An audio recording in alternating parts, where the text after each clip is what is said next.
Okay, you get a slice of cake. You really want to eat it, but you also really don't want to eat it. Which part is really you? Is it the desire for the cake or is it the desire to be healthy? And what if somebody could reach into your brain and make both parts agree? Would you be more free or less? Let's consider.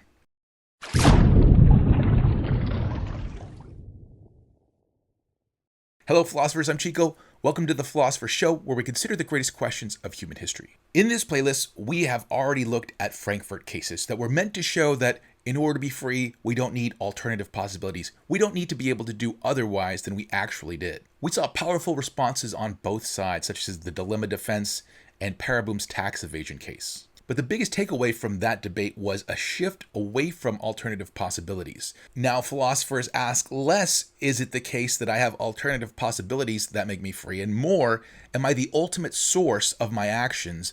And will that make me free? So if sourcehood is what you need to be morally responsible, we need to have some kind of account for sourcehood. We need to answer the question, what makes you the source of your actions? Today we'll look at three compatibilist views that we'll categorize as mesh theories. Remember, compatibilism is the idea that determinism and free will are compatible, and determinism was the idea that everything that happens has to happen the way that it does. Now, the core idea behind all three of these mesh theories is this.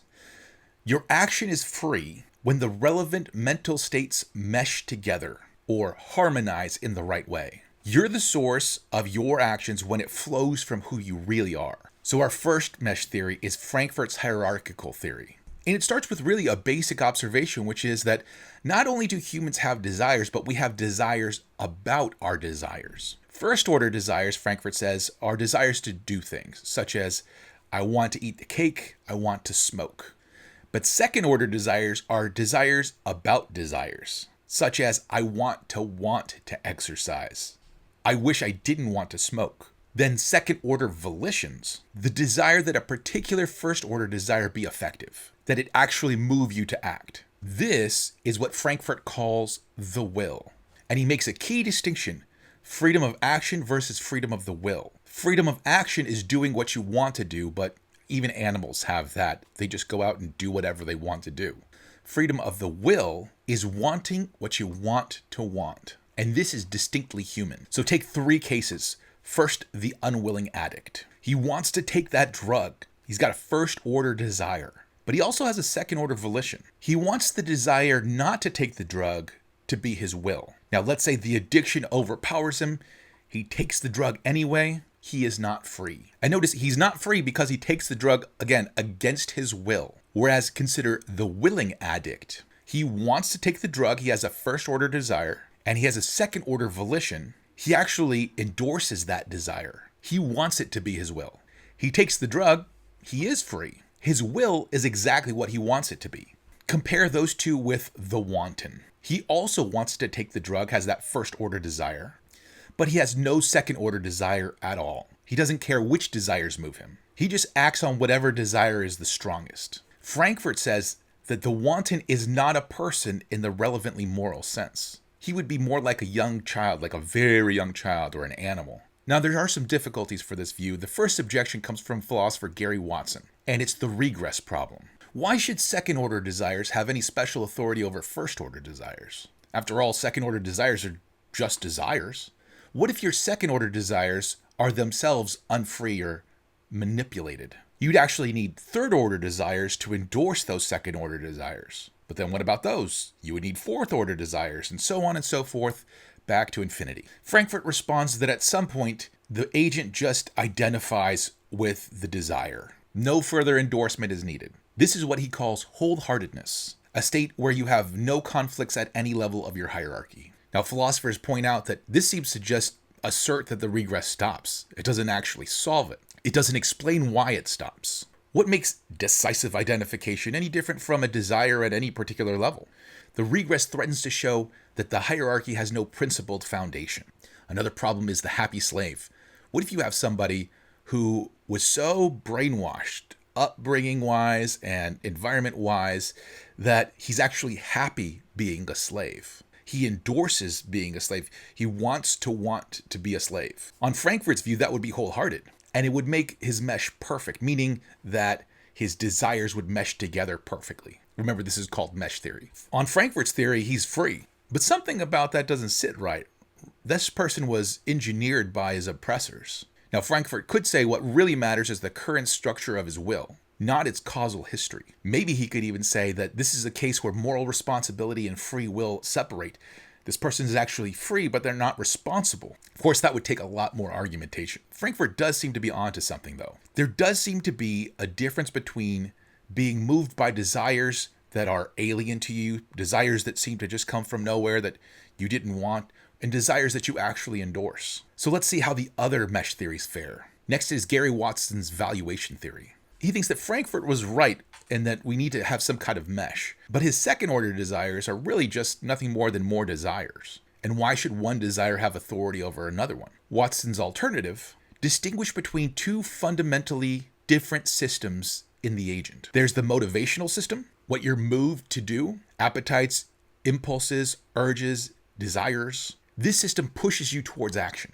Then there's the valuational system, what you judge to be good or worthwhile. Your considered evaluations, your sense of what matters. This system represents reason. And a free action is where your motivational system and your valuational systems agree. You do what you're moved to do and what you judge to be good. An unfree action would be where your motivational system overpowers your valuational system. You do what you're moved to do against your better judgment. So consider a compulsive hand washer. This person washes his hands 50 times a day. He knows it's irrational. He doesn't value cleanliness to that degree, but he's moved to do it compulsively. This person, Watson says, is unfree. His motivational system, that compulsive urge, has overpowered his valuational system, his judgment that this is excessive. The action does not flow from his values. Of course, the same concern can be raised that was raised for Frankfurt. What if, for example, neuroscientists implanted those valuations inside of this person's brain? He sincerely judges them to be good. That's his valuation, but it came from outside of him. You'd still get that mesh, this time between the motivational system and the valuation system. But we'd have a question as to whether this person is free because it seems like that mesh was forced from outside. Another question is, what about somebody who truly values cruelty? Somebody who endorses the desires that he has for cruel things. Now, on Watson's theory, this would mean that this person is free. And that opens up a difficult question.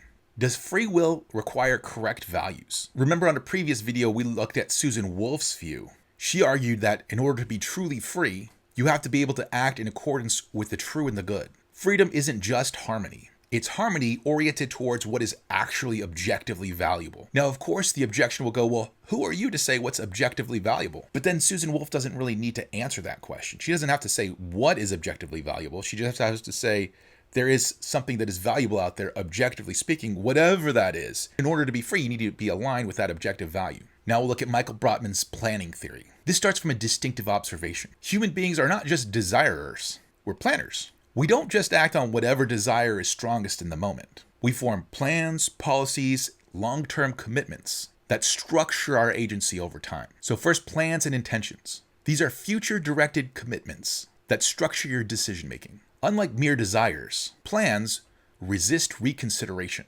They provide stability. And then self-governing policies. These are higher-order policies about how to weigh, manage, and act on your desires. These are the agent's own constitution for decision-making. A free action, then, is one that flows from and coheres with your self-governing policies. You are the source of your actions when they are governed by the policies that you've set for your life. So consider a recovering addict. A recovering alcoholic has a policy, I don't drink at parties. At a party, she has a strong desire to drink, but she acts on her policy and refuses to drink. She is free. Her action flows from her self-governing policy, even though she had a conflicting desire. The policy, not the momentary desire, represents who she really is as an agent. Now, this theory improves on Watson and Frankfurt in an important way. It captures the temporal dimension of agency. We're not just choosing in isolated moments. We're creatures who plan and commit and follow through across time. But unfortunately, we have the same regress problem, but this time in a different form. If your self-governing policies can be manipulated or implanted, then acting on them doesn't seem to make you free. What grounds the authority of the policies themselves? We could say that they're authoritative when they're stable, coherent, and self-reflectively endorsed. But this just pushes the question back. What if the endorsement itself is engineered? We keep coming into this same problem. It seems like we could have some influence from the outside, and we're really looking at what makes you the source, right? What makes it come from you? But if it's coming from the outside, is it really coming from you? So all three mesh theories face the same devastating objection. It comes in its most rigorous form from Pereboom. He has a famous 4-case manipulation argument. Imagine a character named Plum, who commits a morally reprehensible act. In each case, his internal mesh is perfect. He acts from desires he endorses, in line with his values and policies. The difference is how that mesh was produced. Case 1, direct manipulation. Let's say that neuroscientists are directly manipulating Plum's brain moment by moment. They're affecting everything that they want to. They make his desires be the way that they want them to be. They make his valuations be the way they want them to be. They make his policies even the way that they want it to be. So he has perfect mesh when he commits that morally reprehensible act. Is he morally responsible?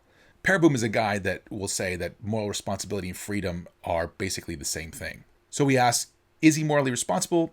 Almost everybody says no. It's not his fault. He was totally manipulated. What about case 2, programmed dispositions? Instead of controlling him moment by moment, these neuroscientists implant dispositions in his mind, and through his reasoning process, he goes through those dispositions to make his different decisions. Again, he has perfect mesh. That means his desires, his valuations, and his policies all match up with the morally reprehensible thing that he wanted to do. Is he free? A lot of people will say no. This sounds kind of similar to case 1. What about case 3, rigorous conditioning?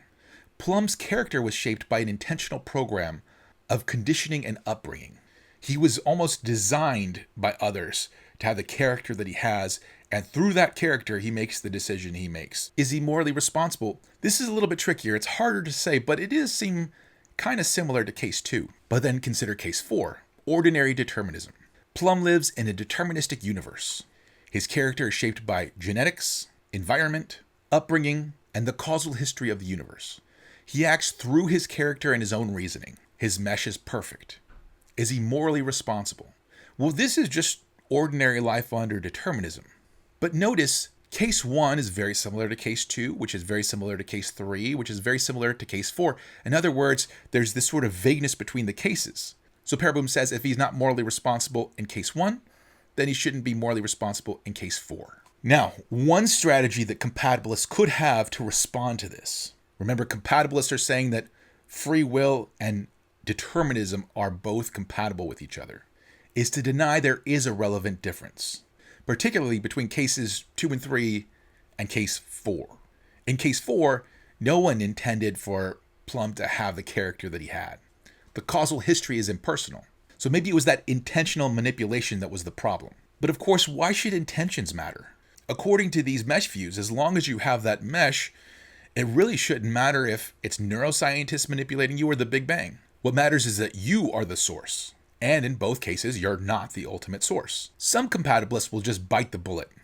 They'll say that Plum was morally responsible in all 4 cases. But that's really hard to do for case 1. It's really hard to see how Plum was the source of his actions if moment by moment his brain was being manipulated by those neuroscientists. But of course, a third response is semi-compatibilism, which we've already seen. Could be the case that free will and moral responsibility come apart. For Fischer and Revisa, all that matters is whether the agent's mechanism of action production is reasons responsive. We've already gone over semi-compatibilism. If you don't remember, you can go back and check out that video.